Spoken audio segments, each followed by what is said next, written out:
tema de densidad ya lo explicó el ingeniero Paredes. En la teoría, los objetivos ya fueron planteados, ¿sí? Como yo les dije ayer, vamos a empezar a trabajar ya con valores, con cálculos, y el valor de la densidad aparente, como bien lo vieron hoy en la teoría, lo van a ocupar para todo lo que viene de acá en más. ¿Sí? Cuando ustedes tengan que llevar a volumen lo que necesiten, ya sea nutrientes, stock de nutrientes, stock de carbono, stock de peso de la hectárea, milímetros de agua, ¿sí? Todo eso van a necesitar la densidad aparente. Y cuando hablamos también de la parte sólida del suelo, vamos a necesitar los valores de densidad real. ¿Cuál es la diferenciación más grande de estas dos densidades? Que en una, solamente el volumen de sólido, sin tener en cuenta el espacio poroso, y en la densidad aparente voy a tener en cuenta el total de suelo, ¿sí? El volumen total de suelo, tanto sólidos como, tanto los sólidos como el aire y el agua, ¿sí? El volumen total. Ahora, fíjense aquí abajo, que esto le hacemos nosotros, incluso acá podríamos utilizar la pizarra, que cuando ustedes estén hablando de los valores de densidad, como bien les dio el ingeniero hoy, van a tener expresados en gramos de suelo por centímetro cúbico de suelo, ¿sí? Esa es la unidad más utilizada, por así decirlo, pero esa unidad tiene equivalencias. Y es importante que ustedes tengan en cuenta las equivalencias porque después vamos a pasar al peso de la hectárea o a toneladas por hectárea, ¿sí? Porque cuando nosotros necesitamos, por ejemplo, aplicar un fertilizante, aplicar una enmienda, aplicar un riego, vamos a necesitar saber cuánto vamos a aplicar de cada cosa en la hectárea. Y para eso también tenemos que saber a qué profundidad voy a querer aplicar cada cosa. ¿Se entiende? Entonces vamos a hablar de un peso, ¿sí? De una masa sobre un volumen determinado. De aquí va la explicación o la aclaración en cuanto a las equivalencias. La unidad más utilizada es gramos por centímetro cúbico o sobre centímetro cúbico. Esto es equivalente a 1000 kilos por metros cúbicos, lo que es equivalente a 1 tonelada por metro cúbico, o equivalente también a megagramos sobre metro cúbico. ¿Estamos hasta ahí? La determinación de la densidad real, el método para la determinación de la densidad real es el método más conocido del pignómetro. Esto le explicó muy bien el ingeniero, así que no me voy a detener si no tienen dudas respecto a esto. El fundamento del método es que nosotros necesitamos conocer solamente el volumen de sólido para obtener en la fórmula, para reemplazar en la fórmula, el denominador, ¿sí? Porque la masa, es fácil pesar la masa de suelo, ¿sí? Con una balanza lo obtenemos, pero no sabemos el volumen de sólidos que ocupa esa masa. Entonces, esta metodología se fundamenta en que yo agrego el agua para, como vimos ayer, desplazar todo el aire que hay en los poros del suelo, ¿sí? Con la idea de obtener solamente el volumen de los sólidos. Reemplazo en la fórmula y obtengo la masa de suelo por peso y el volumen de sólidos haciendo la metodología. Bueno, acá tienen todos los pasos, este PowerPoint les va a quedar, así que no se preocupen. Fíjense, no sé si llegan a ver si tenemos algunos otros más acá. Acá está lo que hablábamos ayer, por ahí se explica un poco mejor de lo que hablábamos de que cuando el agua, porque lo que se agrega acá, primero pesamos el suelo, ¿sí? En los matraces.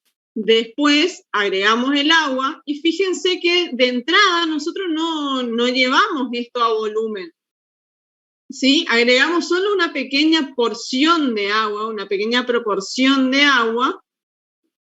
¿Y qué va a pasar? Después tenemos que esperar y tenemos que hacer succión o tenemos que hacer vacío para que ese agua ocupe todos los poros, ¿sí? O todos los poros ocupados por aire se ocupen por agua.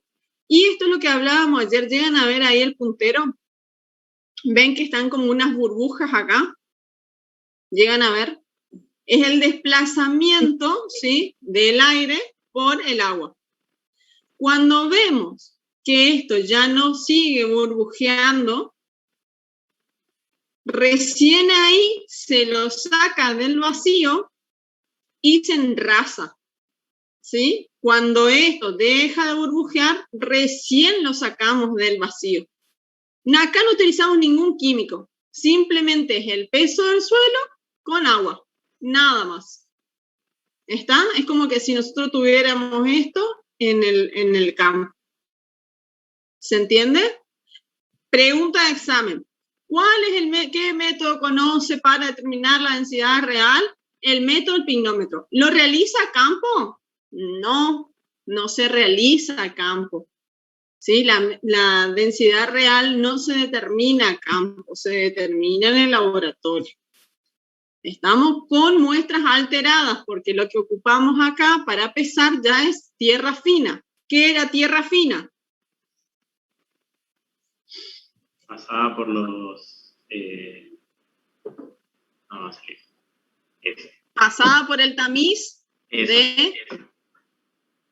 el tamiz número 10 o el tamiz de 2 milímetros, ¿sí? Todo lo que pasa por ese tamiz consideramos tierra. ¿Está? ¿Estamos hasta ahí? 2 milímetros es el límite superior de la arena.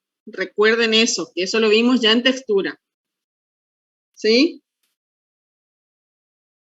Bueno, seguimos entonces. Esta es densidad real. Ahora, densidad aparente. Bueno, y acá van a tener un montón de metodologías para determinar la densidad aparente, que es la que considera todo el volumen de suelo. El profe ya les explicó el método del cilindro, que es el más utilizado. Después tienen otra metodología, que es el de la excavación con agua. Otra que es la excavación de la arena, del agregado, de los rayos gamma, de la probeta. ¿Sí? Nosotros, ¿para qué utilizamos estas metodologías? Dependiendo de si tenemos muestras alteradas o muestras inalteradas, ¿sí? Vamos a usar o una metodología o la otra. ¿Cuál es el fin o cuál es el fundamento? Nuevamente, lo que tenemos que conocer es cuánto es el volumen que ocupa una determinada masa de suelo. Si es, en el caso del método del cilindro, nosotros conocemos el cilindro, ¿sí? El volumen de ese cilindro, y lo que vamos a llevar es ese cilindro al laboratorio para conocer el peso. A diferencia de lo que hacíamos con la densidad real, ¿está? Porque nosotros vamos a obtener con el método del cilindro una muestra que va a ser inalterada. Vamos a llevar el cilindro y vamos a tomar una porción de suelo que esté en condiciones de campo. Nosotros no vamos a alterar esa muestra, ¿sí? También recuerden que el ingeniero Kurtz en la primera clase les dio como un muestreo especial. El método de densidad aparente o método del cilindro es un muestreo especial. Incluso, yo no los quiero complicar mucho, pero mucha gente lo que hace hoy en día, muchos investigadores, es tomar muestras de densidad aparente con el método del cilindro. Fíjense que es una muestra inalterada. Respecto a esto que nos olvidamos hoy en teoría de decirlo, es que en el aula virtual, yo les colgué hoy, esta mañana, 2 videos de la ingeniera Toledo tomando una muestra de densidad aparente, donde le explica una de las metodologías, y después les dejé 2 links, también en el aula virtual, en la carpeta que dice otros, tienen 2 links. Uno, que es un video para la determinación de la densidad aparente, y el otro es el penetrometría, que es también la determinación de resistencia mecánica que les mostró el ingeniero Paredes hoy. Les decía, como esto es una muestra que yo voy al campo y tomo en condiciones inalteradas, es decir, en las condiciones que está el suelo en el campo, yo tomo este cilindro de volumen conocido, lo que hago es perfilar o sacar todo lo sobrante para que me quede de esta manera, ¿sí? Cuando tengo un cilindro solo, lo perfilo y directamente me queda así. El verdadero, por así decirlo, o el cilindro original de Kopecky consta de 3 partes, que es este que está acá. Y el cilindro que se toma es el cilindro del medio, ¿sí? La porción del medio.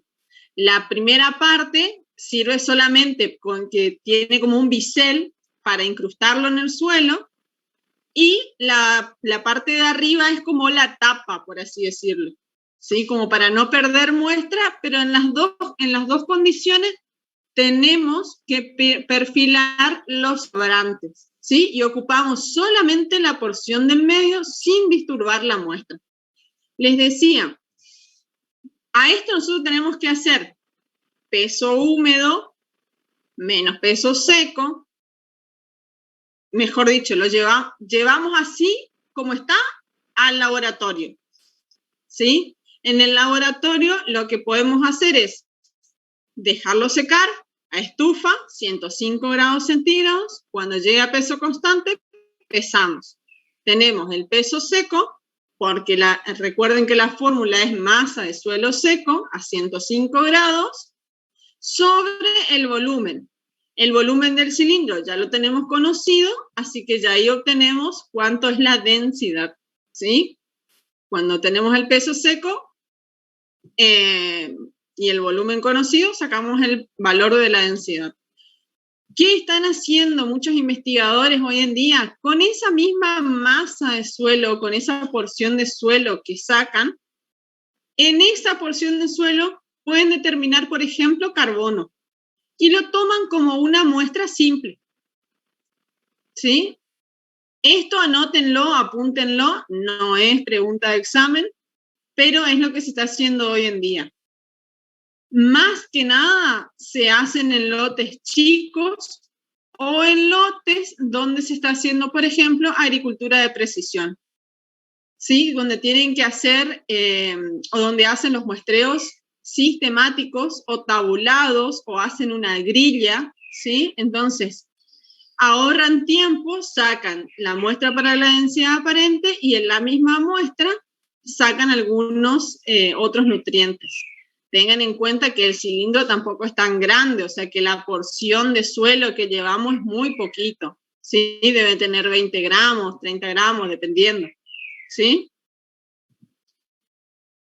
¿Qué otra metodología? Cuando tenemos ya las muestras sacadas y las tenemos en el laboratorio, es el método de la probeta. Este método es con muestras alteradas, ¿sí? Con muestras ya disturbadas. ¿Y qué utilizamos? Justamente lo que nosotros denominamos tierra fina. Aquí también tenemos el volumen conocido porque tenemos una probeta de 100 mililitros, entonces conocemos el volumen de la probeta y lo que necesitamos saber es cuánto suelo se reacomoda en esa probeta después de tirarla, de dejarla caer libremente, digamos, 5 veces a una altura de 15 centímetros. Entonces, nosotros primero lo que hacemos es, está la muestra alterada, disturbada, ya en la bolsita seca, y lo que hacemos es llenar sin acomodar, digamos. O sea, es como que agarramos una cuchara y vamos llenando la probeta hasta 100 mililitros. Una vez que llenamos o enrasamos esa probeta con 100 mililitros de suelo, pesamos y ahí tomamos una altura de más o menos 15 centímetros y dejamos caer libremente esa probeta 5 veces. Y ahí volvemos a pesar. En realidad, si no se les cayó la probeta, el peso debería ser el mismo que al inicio. Lo que va a cambiar es el volumen, ¿sí? Porque ya no van a tener 100, sino que va a ser menos, porque las partículas se van a ir reacomodando, ¿sí? Esta metodología, que si bien tiene muchas discusiones, es una metodología válida para cuando no se tienen las muestras inalteradas. Y se usa bastante.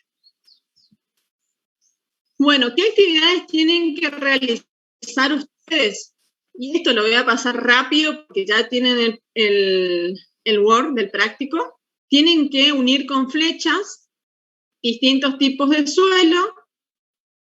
Primero con la densidad real, con valores de densidad real en gramos sobre centímetros cúbicos. Y en el segundo cuadro tienen que unir con flechas distintos tipos de suelo también, pero con la densidad aparente. ¿Sí? El profe también les dejó en la teoría, no sé si llegaron a bajar el PDF, les dejó unos ejercicios con suelos que son acá de la zona, para que vayan, si quieren, ejercitándose. ¿Para qué utilizamos las densidades? Para saber la parte sólida o el porcentaje de parte sólida. Recuerden que esto también lo hablamos ayer. Ustedes tienen que hacerse la idea de que tienen un suelo ideal y con las proporciones del suelo ideal ustedes pueden sacar, ¿sí?, la parte sólida. Si yo al total del suelo le quito el agua y le quito el aire, voy a tener la parte sólida, ¿sí? También puedo determinar el porcentaje de porosidad, que va a ser al revés que la parte sólida, ¿no? Si yo tengo al total yo le saco la parte de agua y la parte de aire, ¿sí?, puede tener el porcentaje de porosidad total del suelo, porque los poros del suelo van a estar ocupados por aire y por agua, ¿sí? Y después tienen otra formulita que la vamos a usar, no todavía ahora, pero sí en las unidades siguientes, ya a partir de la semana que viene, jueves, si no me equivoco, ya vamos a entrar con el tema de agua y aireación. Entonces ahí van a tener que calcular el porcentaje de espacio aéreo, ¿sí? Donde relacionan la densidad aparente con la densidad real, y que ustedes ven acá como HP es humedad presente, ¿sí? Humedad presente en la muestra de suelo en ese momento, ¿sí? En el momento que ustedes sacaron la muestra. Después también tienen porcentaje de porosidad capilar, y lo más utilizado, que venimos hablando desde ayer, es el peso de la hectárea. ¿Cuánto es la superficie de una hectárea?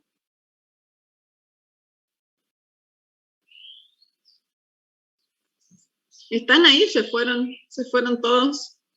10.000 metros cuadrados, ingeniera. 10.000 metros cuadrados. Y si yo quiero, por ejemplo, calcular el peso de la hectárea con esta fórmula que tienen acá, ¿no? Peso de la hectárea, superficie por densidad aparente por profundidad. ¿Qué valor le atribuiríamos a un suelo arenoso, por ejemplo, de densidad aparente, para los primeros 10 centímetros de profundidad?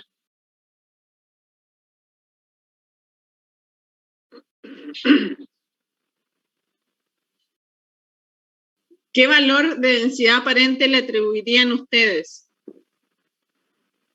Ahí ya no me acuerdo, ya soy ingeniera. Arenoso, dijo profe. Arenoso, arenoso. Entre 1,40 dice y 1,60. Entre 1,40 y 1,60, está bien. ¿Qué valor le ponemos?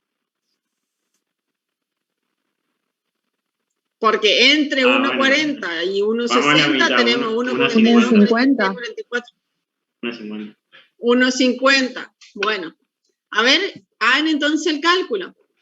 Superficie, acuérdense que es 10.000 metros cuadrados por la densidad aparente. Recuerden las equivalencias, si van a utilizar ese 1,5, ese 1,5 es 1,5 ¿qué? Gramos sobre centímetros cúbicos. Si van a utilizar gramos sobre centímetros cúbicos, recuerden que es centímetro cúbico de suelo, la superficie está en metros, entonces después tienen que hacer el pasaje de unidades.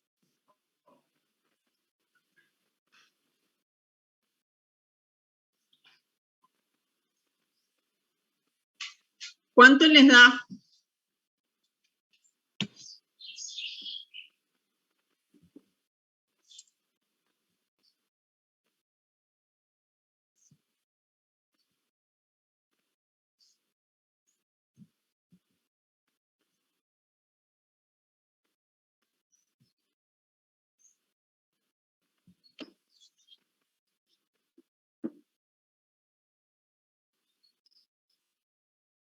¿Todavía están calculando? Para 10 centímetros.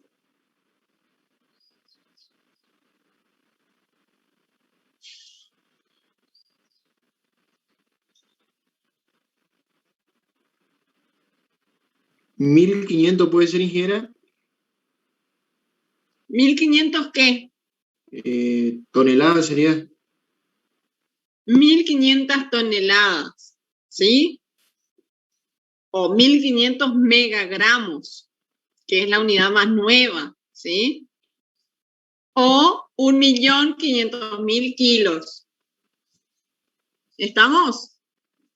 Sí, ¿Tuvieron perfecto. mucho problema para hacer esto? ¿No? No, ingeniera, se entiende, se entiende. Bueno, acá tenían todo, pero como ustedes pueden, no hacía falta que yo les deje la filmina, ¿sí? Recuerden solamente las unidades. Cuando van a poner, si ustedes querían poner en kilos, o si ustedes querían obtener el peso de la hectárea en kilos, no iban a poner 1,5 gramos sobre centímetro cúbico, sino que iban a poner 1.500 kilos sobre metros cúbicos. ¿Se entiende? Si lo querían tener en kilos. ¿Se entiende? Sí, ingeniera, se entiende. Bueno, ahora si tenemos que ir a los valores de porosidad, los cálculos de porosidad, acá al profe Paredes le encanta hacer todo esto, todos estos gráficos así con un montón de colores para que ustedes sepan qué restamos, qué sumamos y demás. Esto también lo tienen en el PDF de la teoría, pero solo para recordarles. Porosidad, cuando hablamos de porosidad, hablamos de porcentaje. Entonces tenemos del volumen total de suelo, le restamos el volumen de sólidos y nos va a quedar el volumen ocupado de porosidad, ¿sí? O de poros. Porosidad total. Y esto son todos los valores que ya le mostró el profe hoy. Qué se va con qué, para que entiendan la fórmula, y qué les va a quedar ahí. ¿Estamos? Les va a quedar el porcentaje de porosidad total. Recuerden que cuando hablamos de poros, tenemos que hablar de aire y de agua, ¿sí? Bueno, acá van a tener que hacer a dos profundidades distintas, el cálculo de la densidad aparente para esto, el peso de la hectárea, no el cálculo de densidad, el peso de la hectárea para 3 tipos de suelo o para 3 clases texturales, si ustedes quieren llamarlo de esa manera, para 2 profundidades de muestreo. Una, el productor les pide que les dé el dato en kilos por hectárea y el otro productor quiere que les dé el dato en megagramos o en toneladas por hectárea. ¿Está? Entonces tienen que calcular eso. Ahora, como para repasar, 1,4 gramos sobre centímetros cúbicos. ¿Qué tipo de suelo sería? ¿O qué clase textural le atribuirían ustedes? Arenoso, habíamos dicho. 1,4, arenoso habíamos dicho. 1,2, vamos al más fácil, 1,1.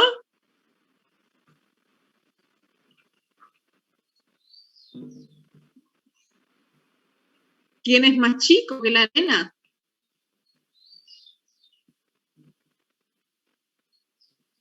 ¿Y la arcilla, ingeniera?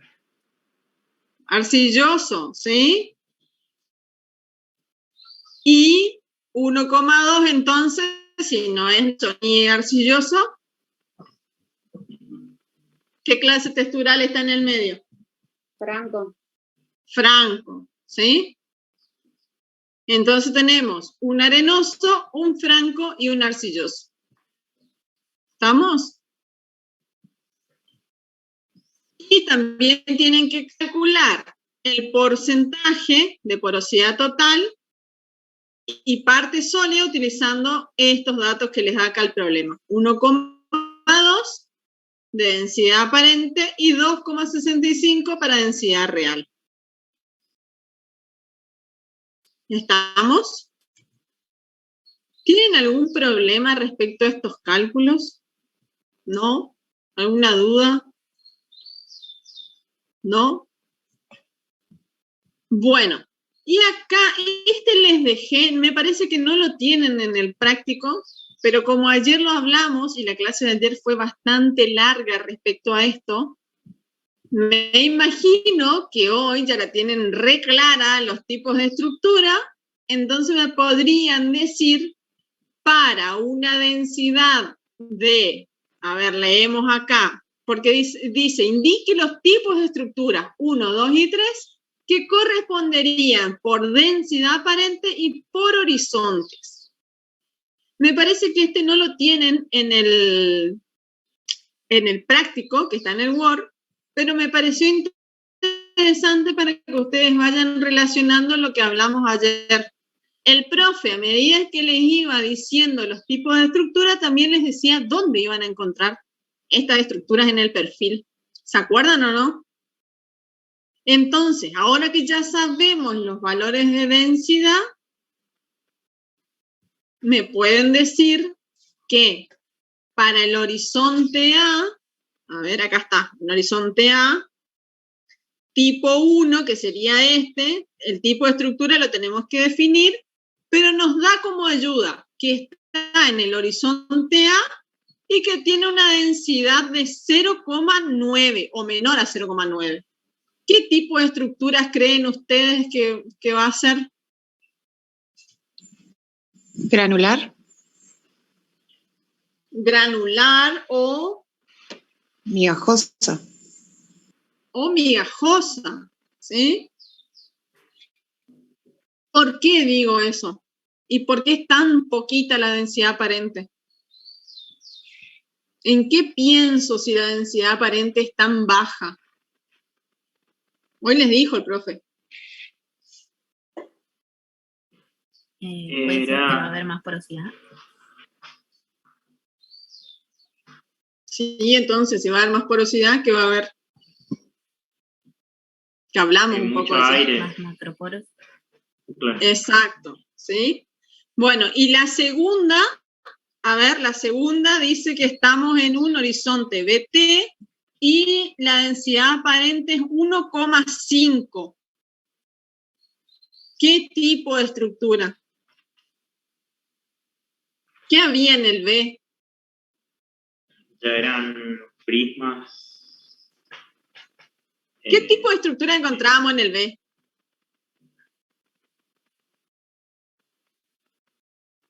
Los bloques.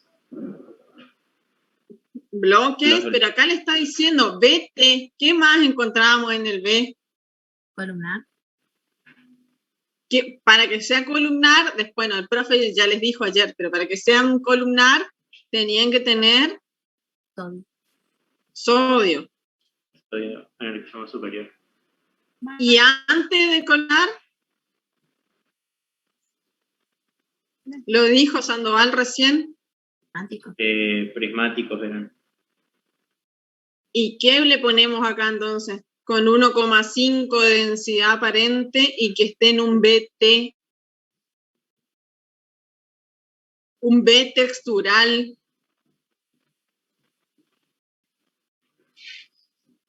Ay, perdón.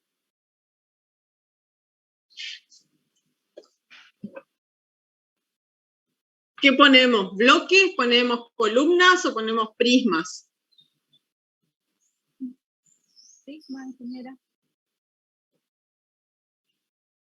¿Cómo? Prisma.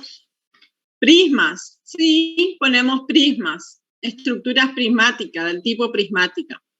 Y en el horizonte C, con una densidad aparente de un poco más de 1,5, pongámosle 1,6, ¿qué estructuras encontrábamos?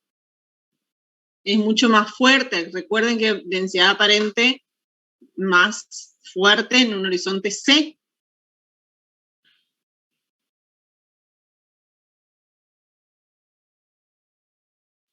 Masiva. Masiva. Masiva. Muy bien. ¿Estamos de acuerdo con eso? ¿Ven cómo ya vamos relacionando los temas que ya vimos? ¿Sí? Bueno, interpretar el siguiente gráfico. Vamos a detener en esto porque el profe Paredes hoy estuvo mucho tiempo con esto, ¿sí? Es lo que ustedes me venían diciendo también con el tema de el espacio poroso y la densidad. Y los poros. ¿Qué pasa? Al compactarse el suelo, lo primero que se pierden son, a medida que aumenta la densidad, ¿qué poros se pierden? Se pierden los macroporos. ¿Sí? ¿Estamos? Bueno, eso tienen que interpretar ustedes. ¿Qué pasa con los macro? ¿Qué pasa con los meso? ¿Y qué pasa con los micro? A medida que aumenta la densidad, ¿qué se pierde y qué ganamos? Porque algo se pierde y lo otro se gana, ¿sí? Todo, recuerden que en realidad no es que se pierde, todo se transforma en otra cosa, ¿sí? Perdemos aireación, en todo caso perdemos aireación, pero estamos ganando, por así decirlo, microporos, ¿sí? ¿Estamos o no? Sí, profe.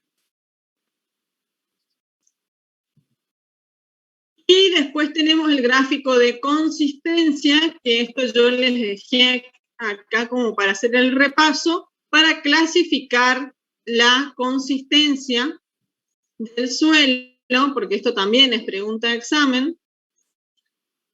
¿Qué les había dicho el profesor hoy? ¿Cuánto contenido de arcilla tenía que tener? Porque no todos los suelos tienen consistencia, ¿o sí? Un 14% de arcilla era, profe. Un 14% de arcilla. Entonces, para tener consistencia o para que el suelo empiece a manifestar esos fenómenos de adhesión, ¿sí? Y de consistencia, tenemos que tener un 14% de arcilla, ¿sí? Si no tenemos como mínimo un 14% de arcilla, no vamos a tener consistencia, ¿sí? Si no tenemos consistencia, no podemos clasificar el suelo en determinadas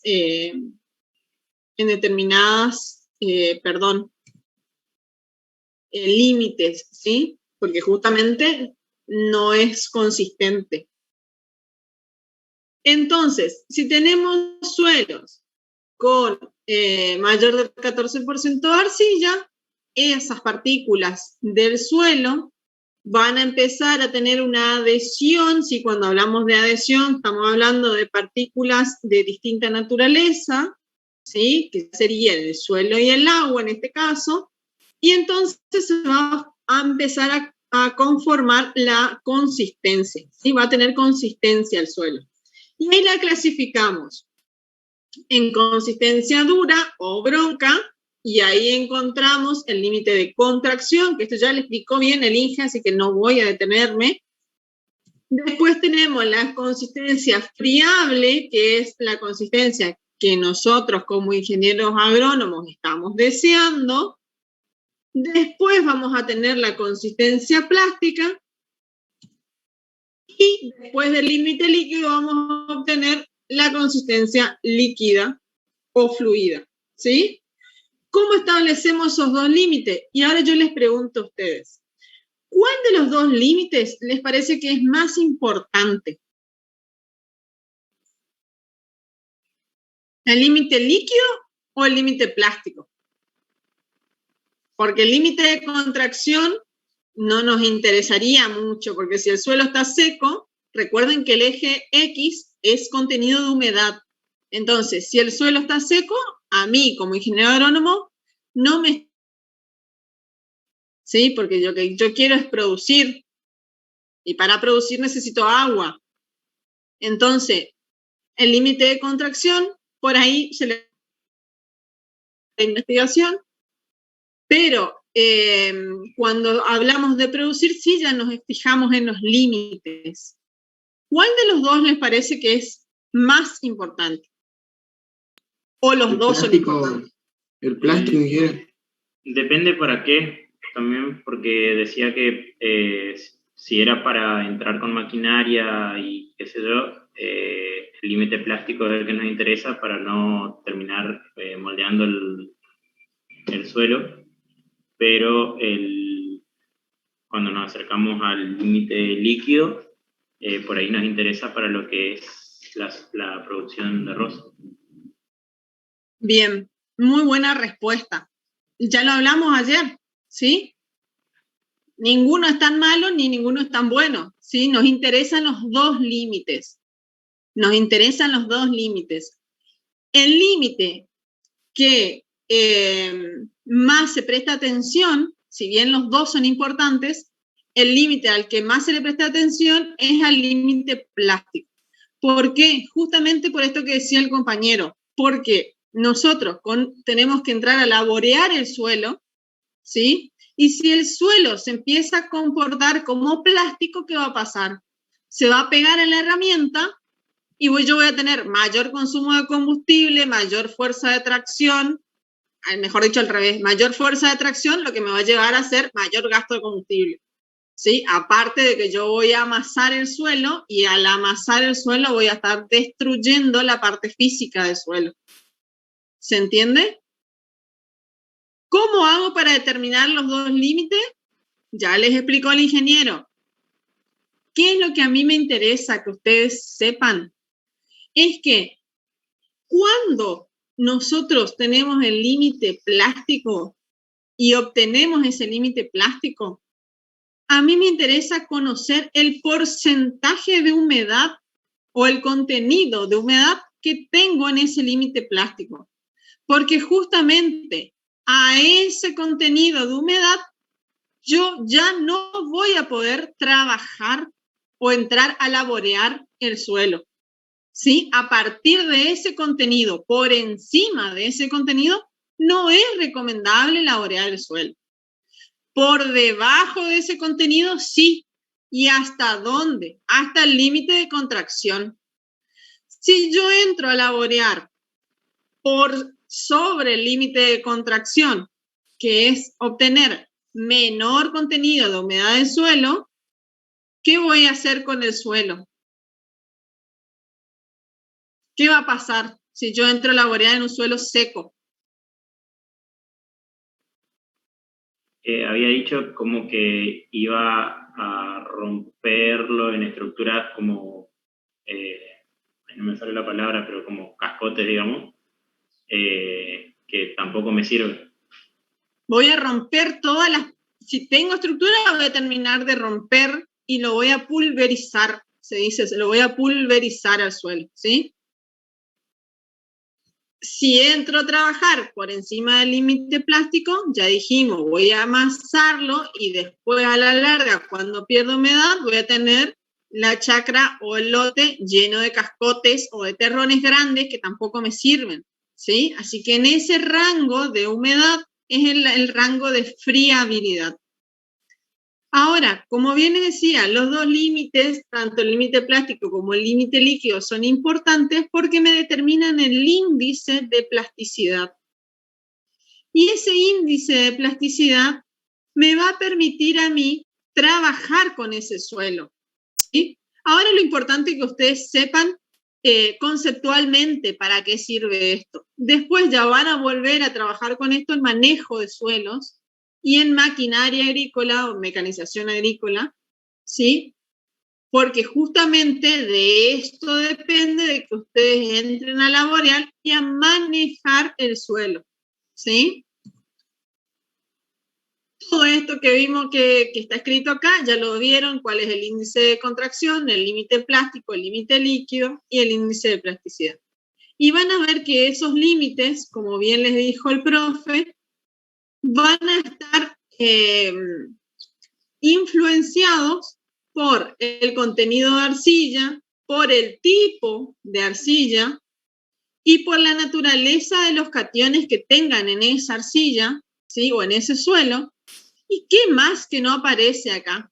¿Qué otros factores van a hacer que esos límites, qué otro factor principal que venimos hablando desde el primer día, va a hacer que ese límite plástico se corra y me dé mayor rango de friabilidad? ¿Qué variable que no está acá? ¿El contenido de materia orgánica puede ser? El contenido de materia orgánica. Si nosotros volvemos acá a este cuadrito, ¿sí? Yo quiero que este límite, yo les hablo como que ustedes me están viendo y gesticulo acá. Este límite, acá entre la línea verde y la línea naranja o amarilla, cuanto más alto sea, cuanto más ancho sea el rango, ¿sí? O cuanto mayor sea el rango, ¿les parece que es mejor o es peor?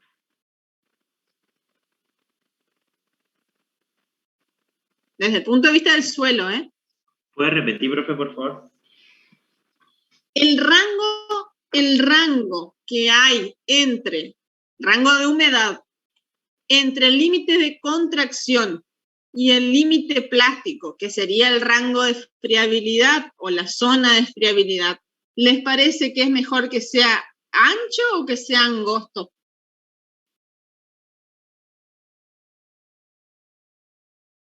Y para mí, capaz, si es más ancho, me permite laboreo, me permite laborear, sería, con otras condiciones o con peores condiciones, digamos, de humedad, si es que...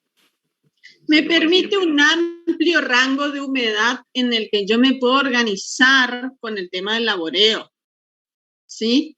Sí. Porque aquí también sale, ya no me acuerdo si lo pusimos o no, pero en otros años teníamos un ejercicio que, por ejemplo, teníamos un índice de un contenido de arcilla. No me acuerdo, Marcelo, ¿estás por ahí? Si vos te acordás, era 60%, si no recuerdo. La cuestión es que eran dos suelos arcillosos, uno de Misiones y el otro de Entre Ríos. Exactamente. Con el mismo contenido de arcilla, yo tengo distintos rangos de contenido o de zona friable. ¿Por qué? ¿Qué me está limitando ahí? qué tipo de arcilla tengo en uno y qué tipo de arcilla tengo en el otro, que no es contenido, porque el contenido es el mismo.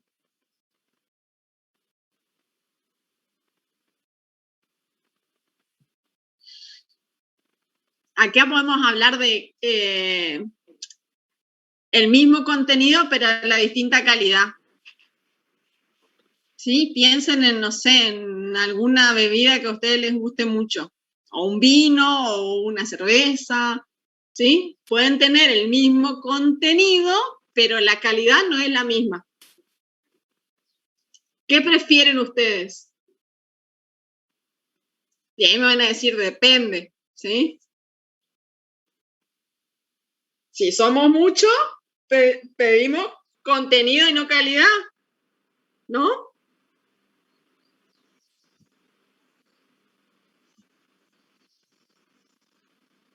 ¿Qué hacemos ahí? ¿Qué tipo de arcilla tenemos en Misiones y qué tipo de arcilla tenemos en Entre Ríos? O Sur de Corrientes, si quieren.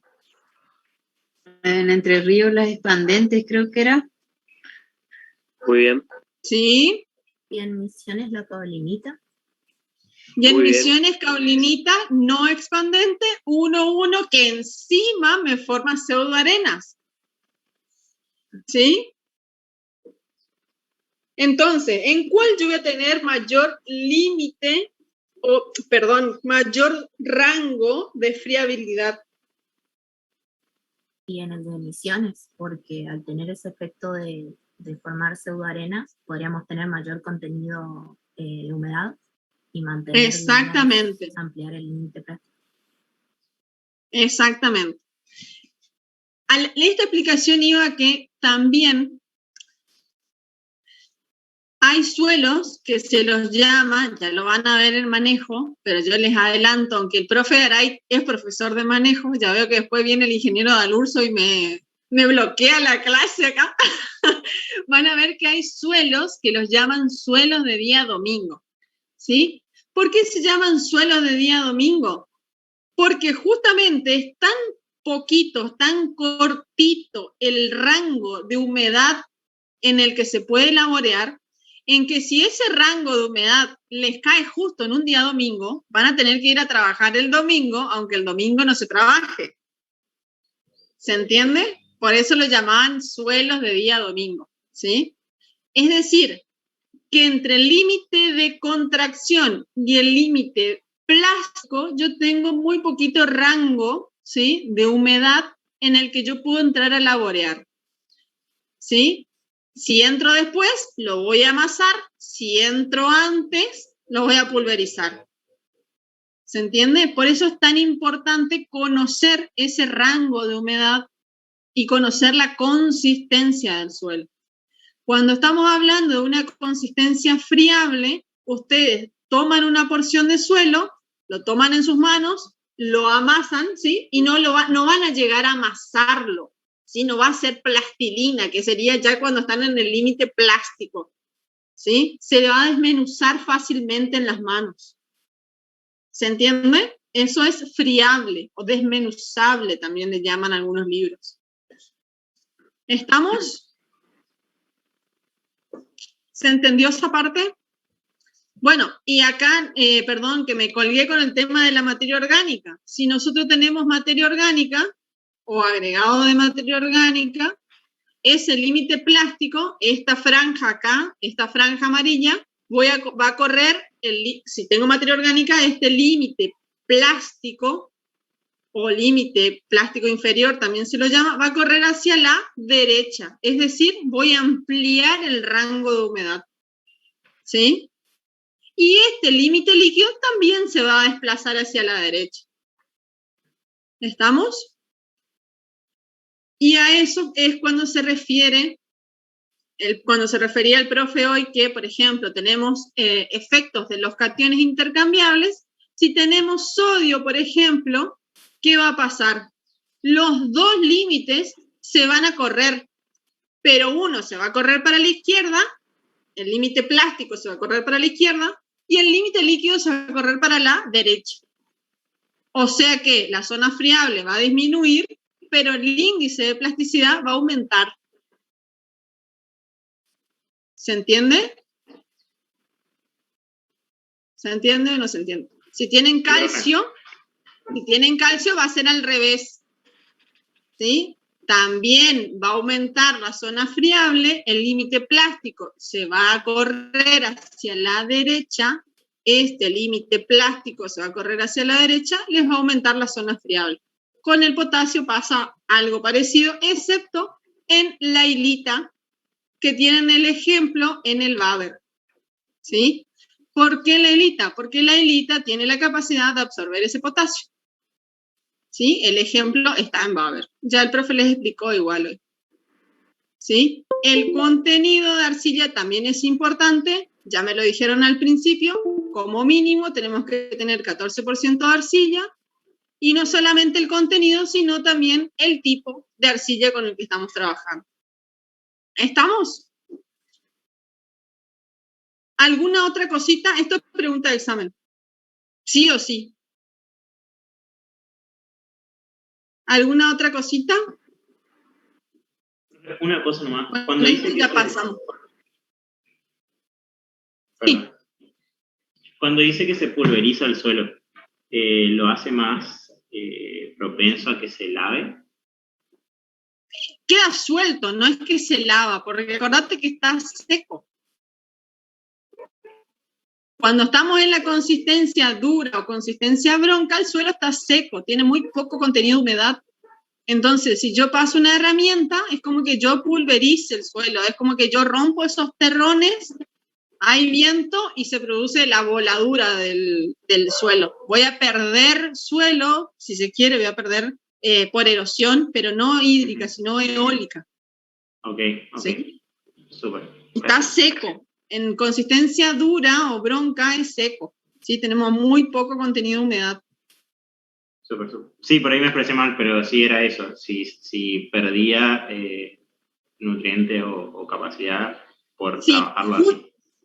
A ver, también puede pasar que justamente nosotros lo laboreamos, estaba seco, pulverizamos el suelo y a la noche o al otro día llueva. Llueve torrencialmente, chau. Todo lo que quedó suelto se va. Okay. ¿Se entiende? Gracias. Sí, gracias. ¿Alguna otra consulta, chicos, de esto? Si no, terminamos la clase por hoy.